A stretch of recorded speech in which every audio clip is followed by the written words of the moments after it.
میں اللہ کے نبی کی خدمت کرتا تھا، رات کو اللہ کے نبی سوتے تھے، نیند کھلتی تھی میں پانی لا کے دیتا تھا، تہجد کے لیے اٹھتے تھے میں وضو کا برتن لا کے دیتا تھا۔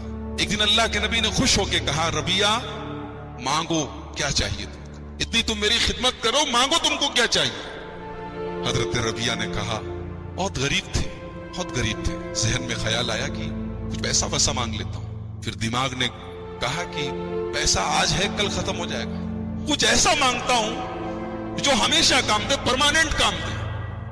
کہا کہ اے اللہ کے رسول، اسألک مرافقتک فی الجنہ، اے اللہ کے نبی میں چاہتا ہوں دنیا میں آپ کے ساتھ آپ کی خدمت کرنے کا موقع مل رہا ہے، آپ کو پانی لا کے دے رہا ہوں، جنت میں بھی آپ کے ساتھ رہنے کا موقع مل رہا ہے۔ اللہ، غریب ہے، پریشان ہے، کچھ بھی مانگ سکتے تھے، مانگا بھی تو کیا مانگا، جنت میں آپ کے ساتھ رہنا چاہتا ہوں۔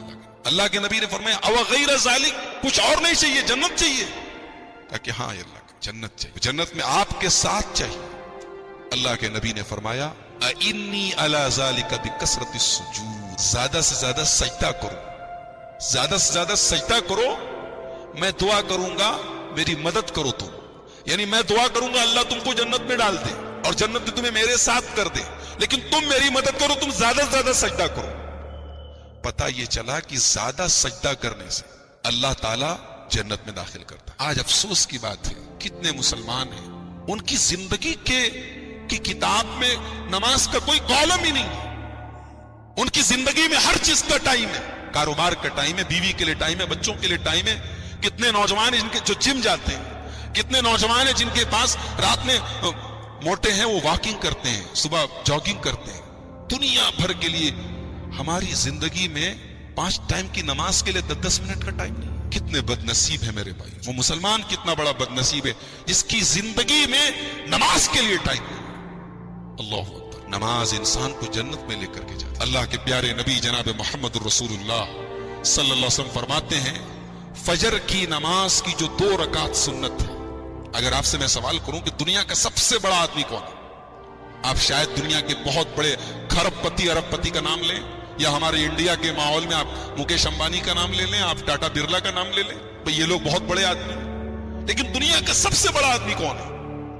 اللہ کے نبی نے فرمایا کہ فجر کی نماز کی 2 رکعت جو سنتیں ہیں وہ دنیا کی تمام نعمتوں سے بڑھ کر کے، جس نے یہ 2 رکعت سنت پڑھ دی تو سوچو سنت کا جو مقام ہے، فجر کی 2 رکعت سنت کا مقام ہے، تو فرض کا کیا مقام ہوگا؟ میرے بھائیوں، نماز کی پابندی کرو، نماز کے بغیر آدمی جنت میں نہیں جائے گا۔ ام حبیبہ رضی اللہ تعالیٰ نے کہتی ہیں، اللہ کے نبی نے فرمایا، جس نے 12 رکعت نماز 24 گھنٹے میں پڑھی، من صلی 12 رکعتا، جس نے 12 رکعت نماز 24 گھنٹے میں پڑھی، بن اللہ لہ بیتا فی الجنہ، اللہ تعالیٰ اس کے لیے جنت میں ایک گھر تعمیر کرتا ہے۔ یہ 12 رکعت کون سی نماز ہے؟ اللہ کے نبی نے خود وضاحت کر دی، 4 قبل الظہر، ظہر کے پہلے 4 رکعت، ظہر کے پہلے 4 رکعت سنت، یعنی 2 کر کے۔ یہ بات یاد رکھے، سنت جتنی بھی نماز پڑھی جائے گی 2 کر کے پڑھی جائے گی، ایک ساتھ 4 رکعت سنت نہیں پڑھنا چاہیے۔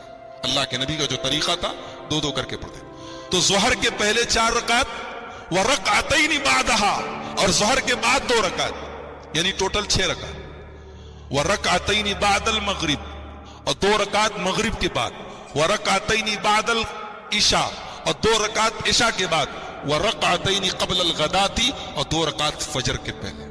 یہ ٹوٹل 12 رکعت نماز جو پڑھے، اللہ کے نبی کہتے ہیں جنت میں اس کے لیے محل تعمیر ہوتا ہے۔ ام حبیبہ کہتی ہیں کہ جس دن سے میں نے اللہ کے نبی سے یہ حدیث سنی ہے، یہ 12 رکعت نماز میری کبھی چھوٹی نہیں۔ اللہ، ایک عورت ہے، ایک خاتون ہے، کہہ رہی کہ میں نے کبھی یہ 12 رکعت نماز چھوٹی نہیں۔ تو نماز کی کثرت سے بھی آدمی جنت میں جا سکتا ہے۔ اسی طریقے سے جنت میں لے کے جانے والی ایک چیز ہے توبہ۔ انسان سے خطا ہو جائے، غلطی ہو جائے، کوئی غلط کام ہو جائے، توبہ کا دروازہ کھلا ہے اور زندگی کی آخری سانس تک کھلا ہے، جب تک ہوش و حواس باقی ہے توبہ کا دروازہ کھلا ہے۔ اللہ تعالیٰ کہتا ہے سورہ مریم کے اندر، فَخَلَفَ مِن بَعْدِهِمْ خَلْفٌ أَضَاعُوا الصَّلَاةَ وَاتَّبَعُوا الشَّهَوَاتِ فَسَوْفَ يَلْقَوْنَ غَيًّا۔ میرے نبیوں کے جانے کے بعد کچھ نالائق لوگ آئے، کچھ نااہل لوگ آئے، کچھ نافرمان لوگ آئے، اضاعوا الصلاۃ، جنہوں نے نماز کو برباد کیا، نماز نہیں پڑھی،